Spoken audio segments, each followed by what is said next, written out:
Thank you, Dipanshu. Thank you to Madhav and Sahil who invited and Srijit and Amritansh today.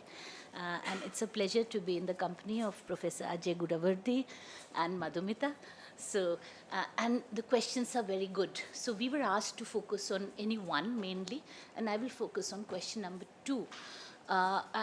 Please understand that I'm a literature teacher, but for some reason today I'll try to be also an economist. So if I get it wrong, please don't mind it. so let's sort of get back to this entire idea of what is this minority and majority business at all. And minority rights as a matter of law, as a matter of international law, are a more recent phenomena. And it's only after the First World War, during the Paris Peace Conference of 1919, that for the first time the issue of German and Polish rights became a point of dispute, where Polish rights were there in Germany, not protected, and German minorities in Poland were protected. So it became a point of contention. So there was, in 1919, a treaty signed, but in fact the entire treaty, peace treaty, was ignored because progressively the world moved into the Second World War. And we know that the Second World War involved the Holocaust, involved very massive violence against Jews as a minority, and the concept of minority rights as a benchmark of good, robust democracies. That do democracies really preserve the rights of minority to sustain, to live with dignity, safety, security? That became a big issue after the Second World War. So it came into the UN Charter post the Second World War, and since then there have been progressively several kinds of notions of minority rights slowly incorporated both in international law and domestic laws of various countries. Today we know that minority is a complex term, so arguments of LGBTQ rights are made in terms of sexual minorities. So traditional conceptions of minority, just in terms of religion, race, language, region, have also vastly expanded over the last several decades, both in law as well as in politics and mobilization and activity, questions of identity, as you were mentioning, etc. Of course, in the decolonizing nations post the Second World War, India's independence and the fact that India had a partition, and at the heart of the debate of partition was the question of whether minorities will have rights, or the question that minorities will not have rights for sure, hence another nation altogether. So that impacted in a very big way, because India was among the first few countries to actually decolonize, and the fact that India chose not to be a Hindu Rashtra and chose to have a constitution that incorporated very soon, by 1949 itself, Article 15, which said no discrimination on the basis of race, language, religion, region, and also Articles 29-30, which sort of said that minorities, linguistic and religious, will have right to preserve their culture and run their educational institutions for that purpose. Now, of course, minority has a complex history. The chief architect of our constitution, Dr. B.R. Ambedkar, used the term minority for a long time to argue for what are now called Dalit rights. So he used the term minority rights for that for a very, very, very long time. So minority rights being enshrined in the Indian constitution also had its own effect on other decolonizing nations. So two things happened simultaneously: the post-Holocaust Second World War and India's independence in 1947, the debate around minority rights right there and then, and its impact, unfolding impact on other decolonizing struggles. Today, by contrast, and it's been quite some time since then, we are witnessing generally a wave of what is being called by many populism, by many muscular majoritarianism sweeping around the world.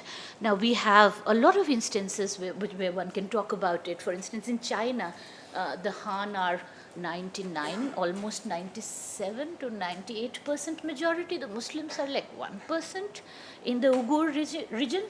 And yet there is a even more stronger majority assertion that the minority has to just assimilate and, not be like an autonomous independent minority. We know about the case of the Rohingyas in Myanmar. We know about the Tamil minorities in Sri Lanka. We know about minorities in Muslim nations, both other religious minorities as well as the Shia Sunni. The moment the dynamics of minority majority changes, there's a lot of majoritarian assertion there. In India, we have the beginnings of, or not just the beginnings, but quite a bit of majoritarian assertion. And we are certainly, if time permits, we'll discuss a little bit staring at the specter of the NRC.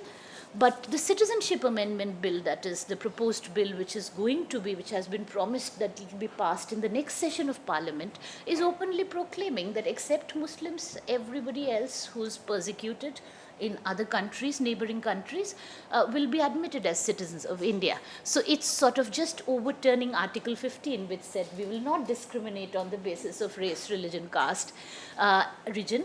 But the Citizenship Amendment Bill, there's open proclamations, there's no apology about it. By now, open public speeches are being made about it, that except Muslims, everyone else will be granted citizenship. So it's a very interesting turn that we are seeing. And we are seeing in European nations a distinctly white supremacist assertion as well, which, given the backdrop since 9/11 of the clash of civilizations paradigm, has Islamophobia and aspects of religion enmeshed in it as well. And yet the most interesting part of today's juncture is what is being discussed by a lot of scholars, especially in the US, which is about the victimology of the dominant. That a new psyche that is sort of gaining ground is that dominant groups are feeling victimized by various minorities or various oppressed groups. They are convinced about it. People are completely convinced about it.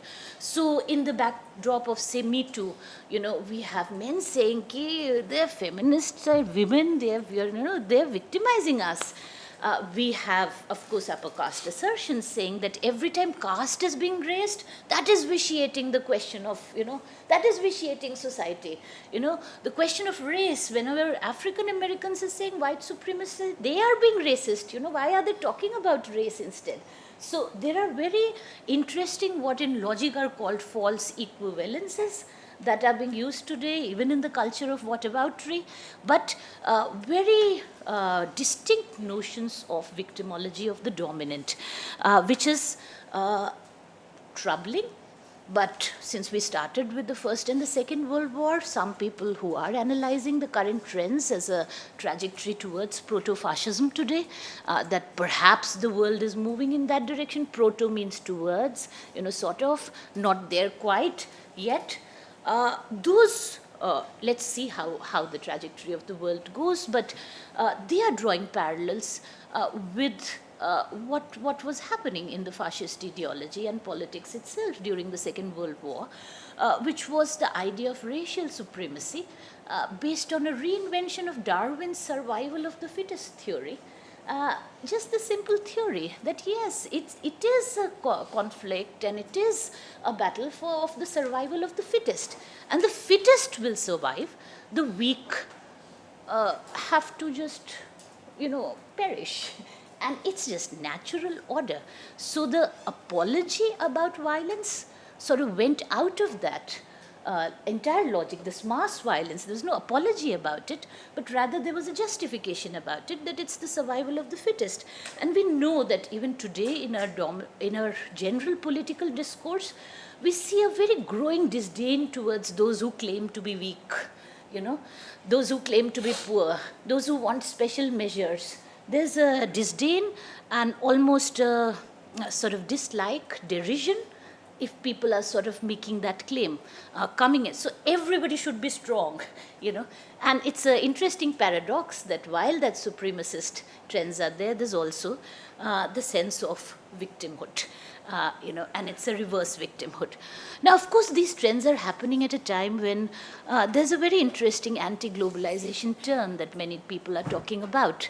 And it's a turn that people are talking about since 2016, when major political manifestations started with Brexit, with the election of Donald Trump, who were both both political developments were very explicit about being anti-globalization.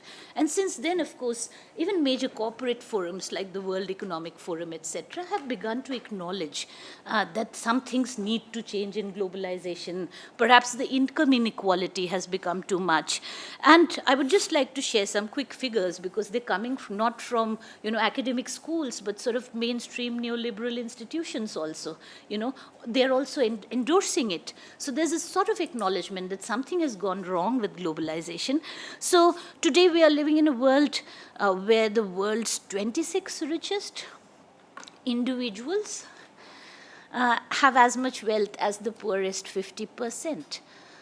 We are also living in India, where the top 1% owns or gets, or at least last year, got 73% of all the country's wealth generated over last year. And the richest 1% in India, their wealth grew in 1 year by 39%. And the poorest 50%, their wealth, that is about 67 crore citizens, their wealth grew by about 1%. So people are alarmed. All kinds of institutions are alarmed that there is this very widening income inequality around the world. And what's interesting is that this anti-globalization turn is also marked by a general slowdown in economy. And I will suggest Nikhil Sawal's Globalization and the Rise and Fall of an Idea that swept the world, which appeared in The Guardian as an accessible article that perhaps students here can read to see what twists and turns have come, because for about 50 years of globalization, since 1970s, about 40 odd years, the world grew at the rate of 7%. But since the economic crisis, 2008, and earlier this decade, the overall growth rate is down. It's just about 3%. And over the last 5-6 years, there's more cause for alarm, because although the theory that every place will grow actually never happened, yet there were booms in some parts. So there's a Latin American boom that goes bust, then there's a Southeast Asian boom that goes bust, then there's the India-China boom that is, there's a slowdown there.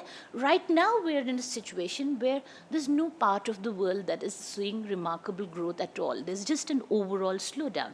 And the other theory of globalization, which was that, okay, fine, in the first world, yes, employment may go to other cheaper labor, other places, other markets. Investment may go elsewhere, but it's a win-win situation, because if things are going and people are sort of, if things are going slow and people are sort of losing money here in terms of wages and work and employment, somewhere else people will get employment and wages, and the goods may be cheaper. So if some money is being lost, at least they will be getting all kinds of things cheaper. So it's a win-win cycle. That's the theory of globalization in terms of how it's a viable and a good economic system. But over time, by now, it is more and more people are remarking on it, that by now it's failing, it's not working out. People in the advanced capitalist countries are also losing wages. They are losing wages and seeing a depression in employment, because work is going elsewhere. But elsewhere, it's not a boom in wages or employment, because there's a race to the bottom. Because if something is happening in India, 2 years, 3 years down the line, if Indian workers are asking for more wages, the business will go to Philippines. So there is always a race to the bottom that's happening. So actually, it has led to an overall depression of wages that has been recorded around the world that is becoming problematic, and an overall unemployment that is also becoming problematic. Now, there are many who are talking about the specter of unemployment in terms of, the artificial intelligence, robotics, and automation. Even in the recent, Gurgaon story, where there was a lot of talk of auto industries, not producing, slow down, closing down for several days. Part of the job loss, which appeared as major news item, was because of the slowdown, but part of the job loss was also because of the transition to automation. Now, there are many, say for instance in Oxford University, there was a study in 2013 that started this debate in a big way, that as much as 47% of the US jobs are at risk within the next 10 years. By now, there are many, many, many debates that are seeing that we are also staring at a possibility that many people just might be unemployable. Now, of course, in India, we have those employability reports, which even the HRD ministry brings. So India had the engineering and the technology, the IT boom, but by now the reports are 85% of engineers are unemployable. They're sort of outdated already in terms of the skills they have. They can't be employed by the IT sector. So there is that specter also.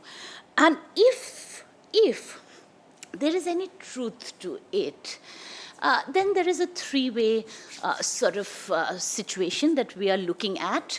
At one side is, say, Donald Trump or the Brexiteers or politics or political manifestations of that kind that represent the backlash to globalization, but they represent the backlash to globalization of labor, not capital. The globalization of labor, hence the anti-immigrant, the anger at all the other labor, all the other immigrants who are coming in. So racism, xenophobia, Islamophobia, all kinds of anger manifesting itself against immigrants. But it's about against globalization of labor, that labor should not be globally mobile. But there is not too much of a problem in terms of globalization of capital. If at all, there are problems with free trade, but not with free market.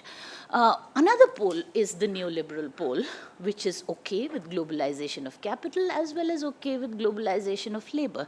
And then there's a third pole, which is okay with globalization of labor, okay with migrants, but absolutely anti-globalization of capital and saying it's the 1% versus the 99%. So we have a politics emerging, which is like a three-way politics, which has sort of overlaps with each other, So the neoliberals are overlapping with the right in terms of being okay with capital being globalized. The right is sort of having overlaps with the left in terms of the anti-globalization sentiment.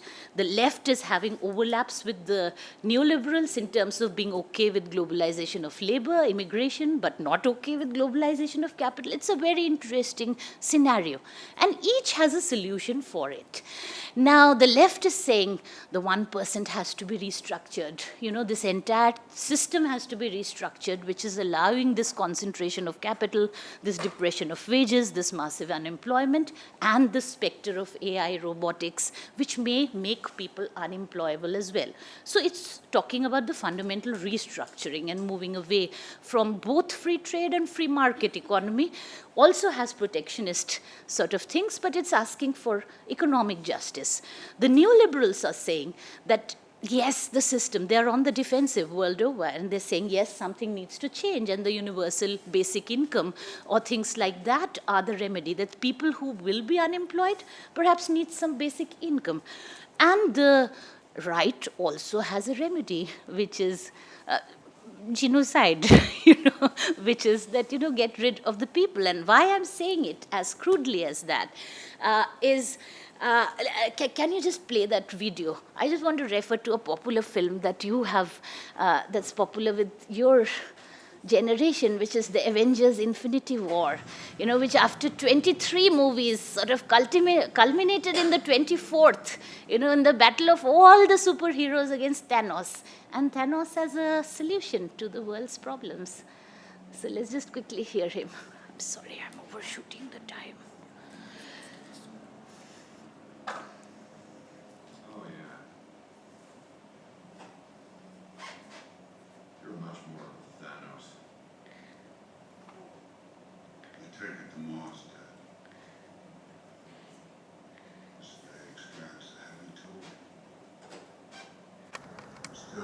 accomplished his mission. You may regret that. He brought you face to face with the master of the mystic arts. Where do you think he brought you? Let me guess. Your home? It was. And it was beautiful. Titan was like those planets. 20 miles for us to go around. And when we faced extinction, I offered a solution. Jackson. Yeah, so let's just pause it there, because his solution is that, there's a lot of drain on resources, they're useless people. His justice lies in the idea that from the rich to the poor, 1/3 should just be killed. There should be a genocide with the 6 infinity stones. But the surprising thing is that not everybody thinks Thanos is the villain. And we are living in a world where, despite Thanos having a genocidal agenda, there are websites. So one is Thanos did nothing wrong, became a popular trend. And there are people, big communities that say, look, no, whatever. He recognizes the problem, right? Yeah, his solution may not have worked. This one may, because he tries to do 2 genocides, one by 1/3, uniformly from rich to poor. That would be economic justice. The second time he says, oh, but if you leave people behind, then they remember, and they have memories of violence and loss. So the next genocide he wants is to kill everybody. So, but people support him. And I just want to go back to the last slide, which is before one, the first one, which is a satirical essay by Jonathan Swift that appeared in 1729, which was a modest proposal, which was that Irish children could be fed, of poor Irish people could just be fed as food to the richer English people, and that would solve so many problems. Now, it sounds so outrageous, but when this satirical pamphlet appeared, it's a very famous satirical pamphlet, a modest proposal. Surprise, surprise, many people took it seriously as an economic remedy of the problems that were there. So, it's in the cultural domain that I am, as a literature professor, more alarmed that there are, very supporting and very torn conflicts over Thanos can be good. Yeah, he's actually the hero. So it troubles me. So yeah, we are not right there, but yeah, we are moving there. Yeah, thank you. It was brilliant. Thank you so much, ma'am. I think this is very, very, very in line. Can we have Professor Ajay moving in now, and then Professor Madhumita? Okay, so let me thank the Economics Society. I think it's good to see economists moving to political psychology. It's part of the behavioral revolution that we are back to. And I think it's much needed. And I think JNU economics need to do some catch-up now, because many of them don't discuss these categories. But it's particularly instructive to see that why economists should be raising this question of political psychology, public morality, and question of violence. I think it's at the heart of economic changes that we are witnessing. Albin has already touched upon a relatively global scale. Let me get into the Indian case that, the current context of cultural majoritarianism in India, what could be the possible explanation of the conjuncture today? I think we need to find answers for this, because we have had this kind of extreme right-wing politics. Even if you take RSS, goes back to almost 100 years. But why is it that this agenda caught up popular imagination in the last decade or so? And I think there can be multiple, possibly complex explanations, and we need to do some conjecturing, some intuitive reasoning. And I've been arguing for quite some time now that traditional protocols of social science don't actually help us. They actually burden us now in terms of providing viable and good answers to the kind of thing that we are witnessing. It is a kind of a post-rational scenario that we are witnessing, and the social science protocols and methodologies actually don't help us much. If you look at the current context, it's clearly that the right-wing cultural majoritarianism caught up after the neoliberal reforms. And this neoliberal reforms is doing something in terms of an emergent political subjectivity in India, which is running counter to what one would ideally expect in terms of a traditional conventional analysis, that growing inequalities should have actually led to more protest politics, more anti-corporate politics. There should actually be a rise of left-wing kind of politics, but that's not what we are witnessing across globe, not just in India. So there is some specificity to this neoliberalism. I think a generic critique of neoliberalism would not help us. And in Indian context, if one way to look at, if you look at the multi-level development poverty index that was recently released, it claimed that more than 271 million have been pushed out of abject poverty. So even as inequalities are growing on a massive scale, absolute inequalities are growing, there is some relative mobility at the bottom of the pyramid. And we need to theorize this. What does this relative mobility from abject poverty to vulnerability? I think there is a very tenuous, vulnerable inclusion that is happening at the bottom of the pyramid. One of the recent IMF reports argued in the Indian context that intergenerational mobility is fastest among the backward castes, other backward castes, OBCs rather than the upper castes, which is moving them from the rural to the peri-urban and those in the peri-urban to the urban metros, which is what we generally studied simply as a phenomenon of migration. But more than migrant, there is a caste dimension to that migration. If you take just these two statistical realities, what does it do to the political subjectivity? You know, that, in other words, there is a kind of an expectation, there's a kind of an aspirational mood that has been developed post-neoliberalism, even as absolute inequalities are going. But abject people are being pushed out of abject poverty into in terms of one kind of vulnerability. Good guy standing calls it a precariat kind of a situation. The other important aspect of Indian history one looks at last three, the unmistakable contribution of the Dalit Bahujan politics. I think one has to also get into therefore the details of what is happening to caste question, along with the kind of political economy frame that Albin has offered, which I think is spot on. This aspect of what you call the reverse vulnerability, there's a reverse victimology. I call it in my own writings as a sense of hurt pride that the dominant castes are today facing. Also has something to do with in terms of getting into the caste psyche. And the very nature of caste, I think we need to now completely redo our study of understanding caste. It is a ladder-like structure. I think the old post-colonial frame of subaltern elite does not work. I think I and Swagato keep discussing this aspect. Simply, I think who is a subaltern, I think is a question in Indian politics. So as who is an elite. There are no elite and autonomous domains that are readily available. And I think Dalit Bahujan mobilization of last 5 decades has really helped in terms of breaking the old patron-client relations. So we have this multiple conjuncturing that is happening where neoliberalism has opened up some kind of an aspirational mood. Then you have the Dalit Bahujan politics, which is breaking the old patronage, which is more in terms of a kind of a psychological empowerment rather than material opportunities. So we have this kind of a dissonance that has happened between your aspirational imagination of where you ought to be and where you are. And I think Wendy Brown points it out in her book on repressive tolerance that today democracies across globe are facing this crisis, that the discourse of democratization has reached the last man. Everybody today has an imagination of what he or she ought to be, whether it's a question of gender, whether it's sexual minorities, whether it is untouchables, Dalits, women, you name it. Every community today has an imagination of what the democratic aspiration should be. This sense of, Laclau and Moove point out in their book that this sense of spirit of democracy flows laterally to all communities.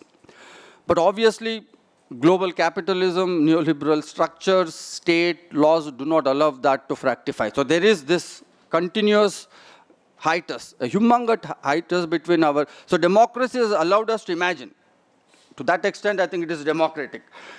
But in terms of its material arrangement, obviously, and therefore you find, Cas Mede gives a very interesting, a Dutch scholar makes a very interesting proposition that what you had in last 4 decades, he says, is undemocratic liberalism. And what you are having today is a backlash, and he calls it democratic illiberalism. So this is the contrast we are really struck by, that you had this liberalism which was constitutional, which spoke a procedural language, which spoke a question of individual rights, civil liberties, rule of law, and all of that, representation. But this liberalism did not get manifest in the popular consent. It did not have that mass narrative. I think post-colonial scholars in India partly pointed out to that.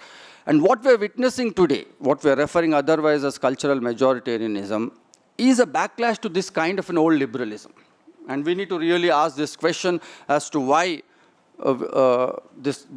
what we thought that this relation between liberalism and democracy would actually reinforce each other, but liberalism over a period has actually undermined democracies. And therefore, what we today have is populism is one kind of a democratic assertion.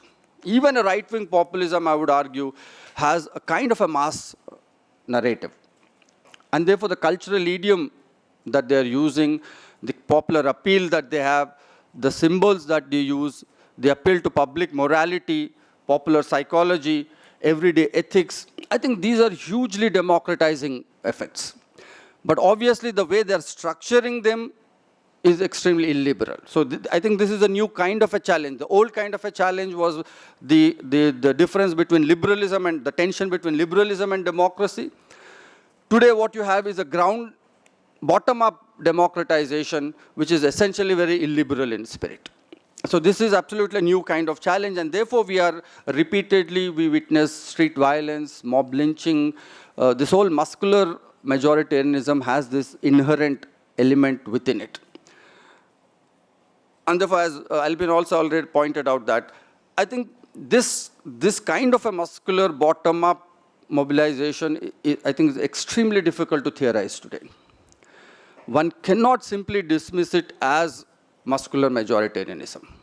That there is a strong element of anti-elitist mobilization in terms of its cultural idiom, in terms of the language that it is using, in terms of mass appeal, in terms of the way it's shifting the liberal old distinctions between private and public, in terms of the way it's exposing the limitations of secular discourse, which was highly in terms of liberal, metropolitan kind of a discourse.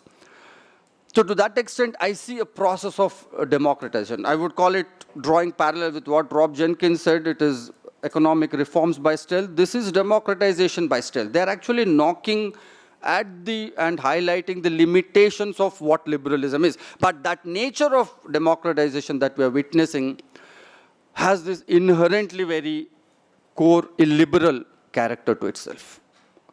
That is highly illiberal in terms of its majoritarian, muscular, masculine character. How are these coexisting together? Is this illiberalism part of the popular imagination that already existed, or is it being constructed? Even to address this question, I think it's extremely complex. We simply cannot afford straight answers or very linear kind of theorization. This has, as I said, something to do, in Indian case, I think it has something to do with this caste structure. That the fact that it's a ladder-like, the caste is like a ladder-like structure, and anti-caste movements, if one observes historically, have been anti those who were hegemonic, but they did not mobilize for those who were below them. That they questioned power of those who were above them, but never had enough sufficient compassion for those who were below them. I think for the first time you are having a breakdown of this larger grids called Dalit and OBCs, and power is flowing to smaller sections and subcastes within these larger grids. And to that extent, I think patron-client relations are being questioned, but any form of solidarity, any kind of collective, is today being construed as either hegemonic or as loss of power. And part of the reason why left is facing this kind of a terminal crisis is because left fundamentally relies on its mobilization strategy in terms of generating major, big collectives, which could be around class or... But what has happened with the breakdown of patron-client relations within the caste system is that any form of collective, any form of solidarity is being construed by castes as loss of power. and a kind of a reinforcement of dominant old kind of hegemony. Therefore, this whole language, anti-elitist language, one can go into details, but I don't have the time, that this, how right is being able to pitch their narrative as part of this changing social reality. Therefore, every kind of an old language of secularism, class politics, institutions, rule of law, constitution, it all in popular imagination depicts the old kind of patronage system. And the classical example is the idea of appeasement. I think if you understand this appeasement, what does this appeasement mean and why it has been pegged and signified in terms of the Muslim as that universal figure, you will imagine that all that belongs, therefore its links to dynasty politics, Congress, 70 years, all that narrative one can see a kind of a link there. So it is coming through this process of breakdown of patron-client relation, which is democratization, but it leads to a majoritarianism. I think we are caught in that kind of a very strange kind of a transition, which needs much deeper explanation as to what could be the possible reason that 40 years of democratization in India actually leads to us towards a growing consent for a very majoritarian, regressive kind of politics, which are at one level anti-elitist, but in terms of the social content of that anti-elitism is highly regressive, whether it's a question of gender, whether it's caste or religion. This in itself, as I said, needs fairly complex explanations as to what could be the plausible reasoning. And much, as I argue, that it is a fit between the changes that neoliberalism brought about for the last 4 decades and the change in caste hierarchies. I think both these, if one takes even these two as a sort of a entry point, that would possibly give us some clues as to why this should be the way it is, that democratization itself leads to a kind of a surging majoritarianism. And as I said, that this caste, again, has one way to study. Now, as I said, that we need to redo this caste studies. Sociologists have to really rethink in terms of, and one of the entry points could be that instead of exclusively focusing on inter-caste relations, I think we have to now start thinking in terms of intra-caste relations. That what is happening to caste from within? That we have always studied relation between dominant, OBC, Dalit versus OBC, so on and so forth. But I think there is something more important happening to caste from within. And that is a sense of, I call it the dystopia of betrayal. That if you read the narratives of early Hindu nationalists, like Savarkar and Golwalkar, you sense a sense of paranoia. And that paranoia comes with this idea of internal enemy, a sense of strong betrayal, and all that, of course, got fixated on the idea of the Muslim and the Christian and those coming from outsiders. But I don't think, since we're talking political psychology, there is a residual story to that. And that paranoia was in terms of assertion of the lower caste.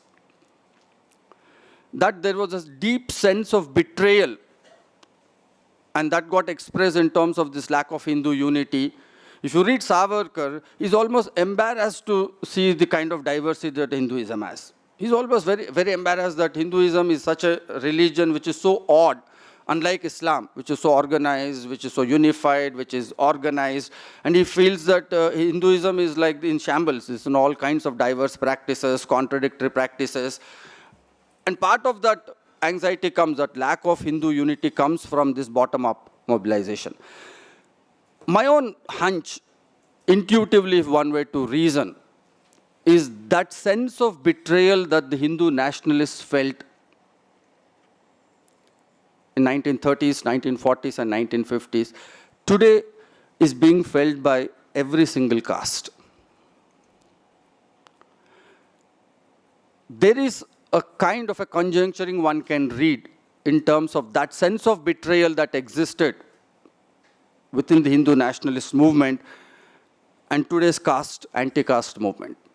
That every dominant caste today, in fact, every subcaste today, if one were to do ethnographic studies, feel that the castes below them have betrayed their sense of being.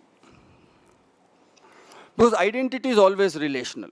Identity always needs two poles. You define yourself vis-a-vis something else. And I see a conjuncture between the old sense in which there was a betrayal of the Hindu nationalists and the kind of a generic sense of betrayal. And that partly, to me, explains the sense of anxiety that social groups are suffering today. The loss of sense of self, that you really do not know where you are located within the social ladder. And this loss of sense of self partly explains the consent for mass violence. That we are undergoing some kind of a confused subjectivity. Earlier theorists would call it double consciousness and things of that kind. But today I think we are witnessing in India this, and therefore there's a tremendous sense of self-hatred, there's a sense of self-denial, there's a sense of loss of dignity. And all of this is leading, therefore, not to a kind of a shared ethos.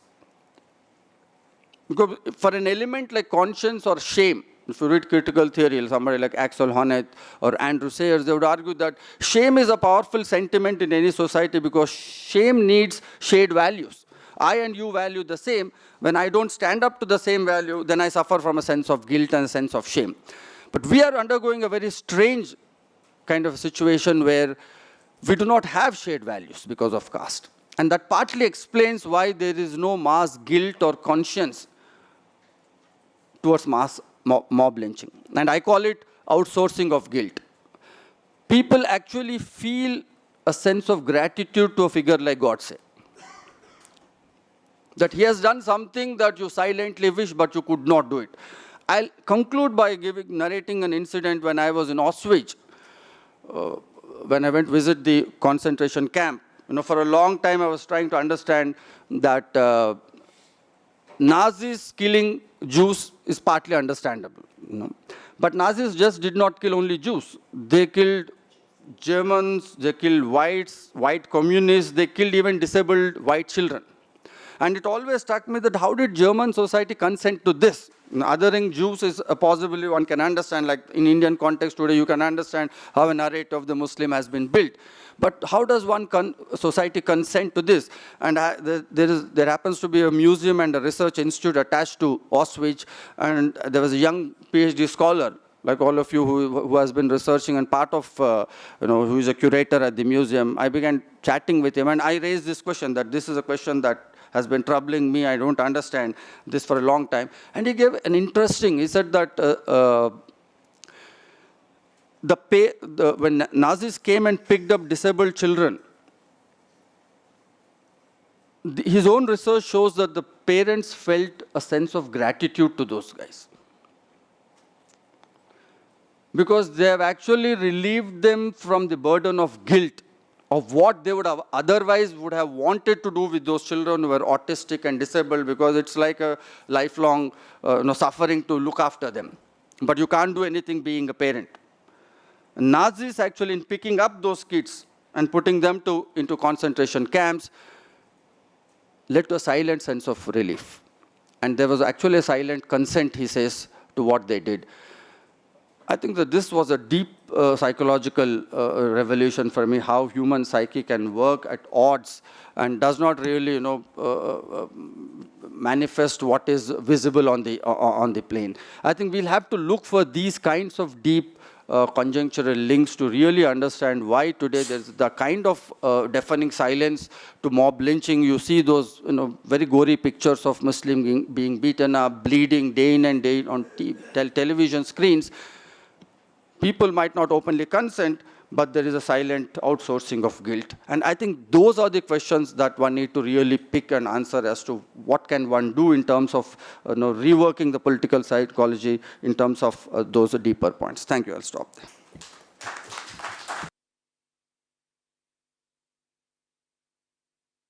Dr. Das, please. Good afternoon.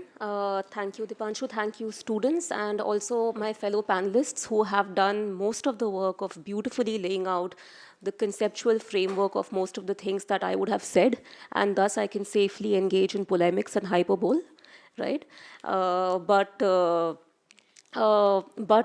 in the time that I have, I would actually like to take the chance to talk about two things. Of course, first of all, the first phenomena, we can peg it on the word lynching. That is, the other day Albina and I were discussing, it is cannot be ignored. So even if it has been spoken by two people, it must be spoken of by the third. Lynching and everything around it, and how we got to here and what now. The other thing that being and having my training in IR and having my training in how states operate and knowing a little bit about insurgencies in the peripheral parts of India, and also the second part would peg on the phrase, the Naga national movement.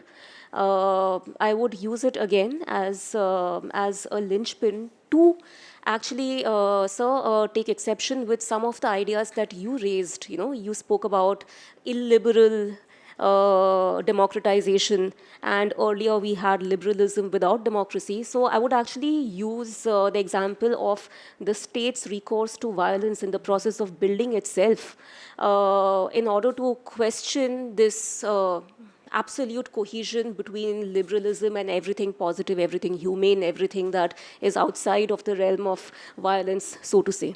So these are the two things I'll try to do. Of course, I'm thankful to the panel because of the questions that you have put actually got me thinking about violence in a larger, more abstract sense. Its relationship with power, authority, legitimacy, justice, the law. I read up a little bit of Walter Benjamin and how he speaks about the law-making and law-preserving prerogatives of the state. And of course, Max Weber, who talks about what is the state. It's essentially that entity that can ensure a monopoly of violence over a given territory and then rule it as it sees fit, right? Now, the state's monopoly over violence is justified, it would seem, and it has been told to us, only if this power is used to ensure that no persons or group can exercise violence with impunity upon other persons or other groups, right? This, of course, presupposes that the constitutional promises of equality before the law for all citizens is imbibed by the state in not just letter, but also in spirit, right? In the Indian context, however, as B.R. Ambedkar was quick to point out, soon after the constitution was adopted, we would enter a period of formal equality with the granting of universal suffrage, but in economic and thus social life, we would be a society of fundamental inequality. Now, of course, the immediacy of things that is happening around us forces me to spend the first half of my deliberations on these delicate negotiations between groups, classes, the state, on the exercise of violence, and not just the political, but also the historical and the economic reasons for the state of affairs. The word, of course, is lynching. Professor Gudavarti has pointed out towards the end of his speech about how these things usually play out. Have you guys seen a lynching video? Yeah. Mostly it has come to you not because somebody was trying to be a whistleblower. It must have been circulated because people were circulating it out of glee and joy and a sense of power, right? The scene usually plays out in terms of mass, tacit, or active participation in things. The last video that I saw was when the police was standing by. The mob had finished very casually, very, aram se, killing one man with stones and kicks, even in a very bored way, chanting Jai Shri Ram, like as if it was almost dispensable, but they had to do it anyway. The police waited, they took one body away, and the killing with stones and kicks of the other body resumed, and that is how much I could watch. Mohan Bhagwat says that this is not an Indian phenomena because there is not an Indian word for it. Social media jumped onto the bandwagon. They suggested, Hindi mein we can try, since Hindi has to now bear the burden of our dreams and aspirations, peet ke maar dalna. Okay, they suggested, and yet the National Crime Records Bureau, in its latest publication that it released, does not, in fact, and has not published the data on lynching. They say that the data from the states is unreliable. They, of course, have very up-to-date, very reliable data on anti-national crimes, anti-national elements, jihadi terrorist elements, and also they seem to make the special distinction. So people from the northeast shall still be called insurgents, and people in Kashmir and elsewhere shall be called jihadis and terrorists. So they have data on that out on time, right? Now, I would submit that, this casual tolerance of structural and microviolence is historical, and it is the fertile ground upon which the violence today is not just accepted, it is celebrated. I do not believe that back in the day we were a tolerant, peaceful society, and only extreme events like the partition drove us to madness and we did what we did. I believe that we, or mainland India, has been and continues to be an astoundingly hierarchized and caste-divided society. That goes without saying, and both my panelists have spoken extensively about caste. The upper caste and upper castes, and right now, of course, the discourse is more complicated, to maintain their status quo, to resort to violence was the most natural thing to do, right? And our capacity for dehumanization can rival the best of racism, anti-Semitism, gay shaming, whatever it is, in Islamophobia in any part of the world. I do believe that civility, solidarity, empathy, all of these are, in as much as these were found in the past, but I do believe that these are fundamentally modern projects. They need progressive institution building, they need large-scale social churning, they need the organization of labor to become our defining qualities. So much has been spoken about how the management of economic crisis in India has brought us to where we are. So very quickly, I would just like to recap with a few points. For the spin that we are given that till 1991 we were a socialist economy and thereafter we liberalized is not true.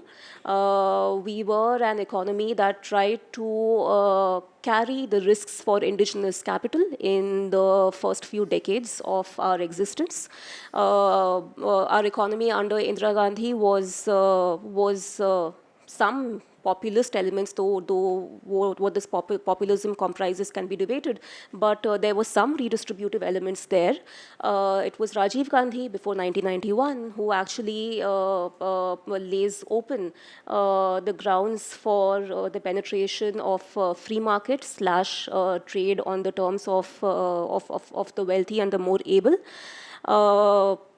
We open up in 1991 during a situation where most of our population is in no way capable of taking advantages of the even short-term gains that accrue to societies when free markets initially happen, right? But the size of our population and the size of our emerging middle class was big enough to keep global capital sated for quite some time. I feel it's during the UPA too, when the contradictions of managing the demands of late capitalism and also the demands of labor, they reach a point of serious negotiation, and that is when I think a lot of big capital decides that to bypass the concerns of labor, environment, and human development, as is the nature of big capital, they need to switch over almost completely to the BJP, to the BJP NDA backup RSS. In the meantime, of course, what has happened among many other things, and my panelists have spoken about it, in very short, you have an emergent middle class, which is very small in number, but very small percentage-wise, but very big in size. You have the penetration of technologies that puts, the means of this whole idea of you have a cell phone in your hand, right? And you see people wearing things, eating things, doing things, and you cannot do it. This is what people, I think, call the frustration of rising ambitions. I was just recently reading our Nobel Prize Jholawala economist from JNU, Abhijit Banerjee, spoke about how, in one of his research, he said that how when the poor get money, they choose to spend it on luxury items. They choose to buy a television, or they choose to eat expensive food, and how his research and the research of a lot of people like him is geared towards teaching the poor how to invest wisely. I see in this not the fact that the poor lack judgment, but about the fact that consumerist ideology, which needs more televisions to sell and more food, expensive food to be eaten, it's managed to penetrate the priorities of the poor as well, right?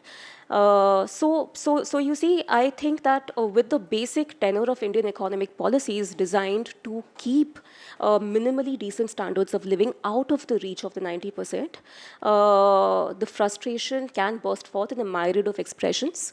A more careful analysis of it has been taken by the two of you, but if I were just to very polemically speak about, I mean, it goes either towards a leftward shift or a rightward shift. The politics of the left within a new liberal world economy promises greater distribution of resources. The right promises the steady creation and deliverance of straw men upon whom you can release your frustration. The RSS BJP, of course, has gone from a fringe phenomena, and when I say that the RSS BJP has been a fringe phenomena for many years, I by no means imply that right-wing tendencies were not prevalent in India, rather that right-wing tendencies were well absorbed and played in by the Congress. But now when they have gone from a right-wing phenomena to big capital's choice of instrument to keep extracting from Indian labor and Indian market, it has, of course, have had to prove that it has to be effective in channeling frustration into hatred.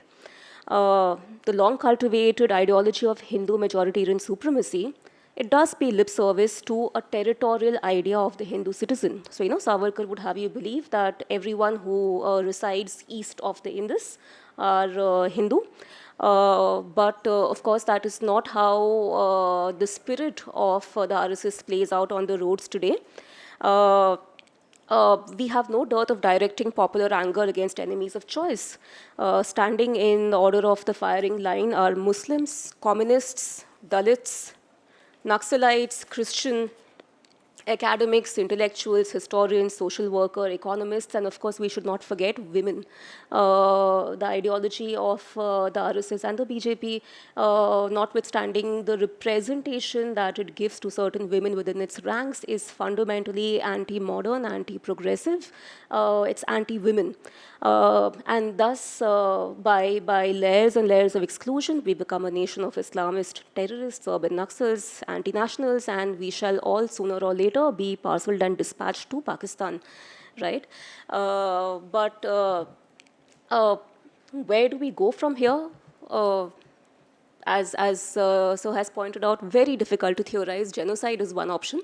I'll leave it to the question-answer rounds. I'll quickly shift to talking about something else. And here, if I might peg it on, so you were speaking about how a Dutch scholar says that what we had earlier was liberalism without substantive democracy, and right now we have democracy that is intrinsically illiberal, and this democracy, which is illiberal because of a variety of factors, lends itself to muscular majoritarianism. I was recently reading, of course I'm a little lazy that way, I've not read the whole book. I was reading about a book by somebody called Domenico Lasurdo, Liberalism, A Counter History. I mention it because you guys can take a look at it at some point. And the person does a very, very good job of what a lot of us have always felt. I mean, he just systematically picks up liberal theory, liberal philosophy, punctures all the holes of the universal standards made for all human beings within this whole plethora of liberalism, you know, right from John Locke to Mill to almost everyone. The rights of man were the rights of white men, right? The not women. When the rights of when the rights of black men came about in terms of voting, it was denied to women. This whole tendency of inclusion that liberalism promises actually brings with it a lot of, you know, you can get in, but not you. You know, you have to you have to match up to the standard of civilization. You have to be civilized. Right now, you are savages, barbarian, women, brown, black, what have you. Okay, because post-colonial, if I might say that, post-colonial countries like India have had to learn the ropes of this game when they were performing anti-colonialism and when they were performing coming up to a standard of civilization, when the whole move for decolonization was on. I would submit that nominally liberal state like India, okay, professing secularism, all the rest of it, knew how to play this game pretty well, and thus, like every other liberal state in the making, in the consolidation, India has its hands soaked in blood. Today, as we speak, there is the last meeting in a round of 180 meetings between R.N. Ravi, the interlocutor on behalf of the government of India for the Indo-Naga peace process, and the NSCN-IM, the prime insurgent group with which negotiations for the future of the Naga national question has been going on for the last 22 years. The longest standing series of negotiations. The last time something like this was attempted was between 60 and 64. That's how the state of Nagaland comes into place. The example of Nagaland, and here I am not advocating Naga independence. I think the Naga national process has some serious issues with identity politics, the use of religion and all of those things. But I'm using the Naga example to show how over the course of the last 70 years, the Indian state against its own people, to whom today it is denying the right to have a constitution, a flag, even though the Nagas say that our constitution will be undeniably bound to the Indian constitution.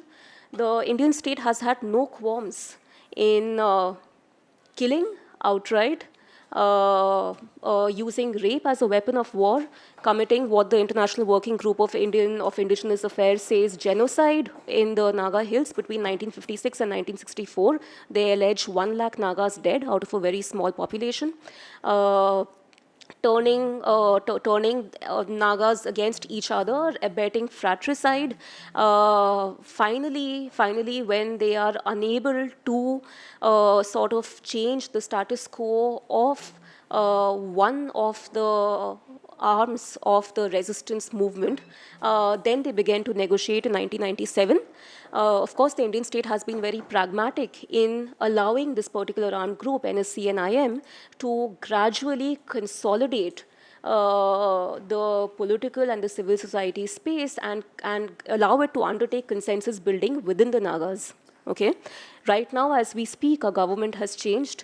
The Naga national movement had believed that governments might come and go, but our peace talks will go on the way it has gone on. There will be a continuity, but post Article 370, that does not seem to be the case.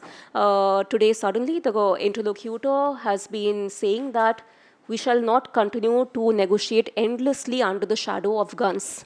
Notwithstanding how many guns the Nagas hold in Camp Hebron, the Indian army is firmly stationed with its guns, so the shadow of the guns are the ones of the Indian state. Within October 31st, some sort of a settlement or a lack of settlement will happen.